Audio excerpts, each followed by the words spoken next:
If your baby is going through the 4-month sleep regression, teach them how to self-settle. It is a game changer when you're stuck in the throes of 2-hourly overnight wakings and catnapping all day. And here's why. The 4-month sleep regression commonly occurs somewhere between the age of 3 to 5 months, and it is a permanent architectural change in the way that your baby sleeps. Their sleep cycles mature and become more like ours as adults. This means that they start to rouse in between overnight sleep cycles, which is usually somewhere between 90 minutes to 2 hours, although babies can absolutely be waking hourly overnight. Now, we all still wake overnight, but we know how to put ourselves back to sleep.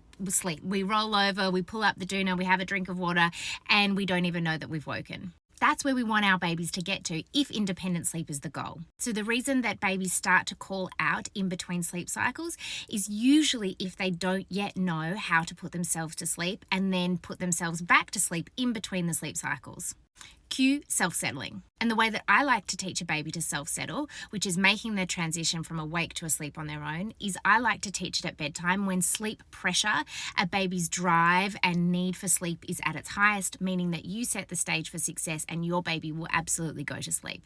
And then, because your baby is a baby and loves patterns, for all of those other overnight wakings at the end of a sleep cycle where you would traditionally rock, feed, bounce your baby back to sleep, if it's not a scheduled feed time, you're going to use the same technique you used at bedtime for all of those other wakings, so your baby thinks, oh, this is what I'm meant to do when I wake up.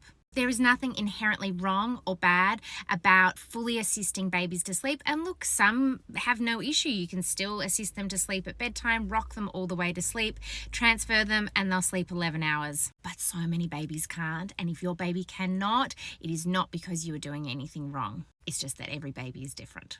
And this is where sleep training comes into it. Sleep training doesn't have to be this big scary word. Sleep training is about doing less of what you're currently doing to teach your baby how to self-settle. And that's exactly what my 5 to 12 month sleep guide will walk you through. And if you've happened to hit the 4-month sleep regression a little bit on the earlier side, then my 3 to 4 month sleep guide will also walk you through it in an age appropriate way. You don't have to be waking every 1 to 2 hours overnight after the newborn stage for months on end. Self-settling is a game changer for so many families.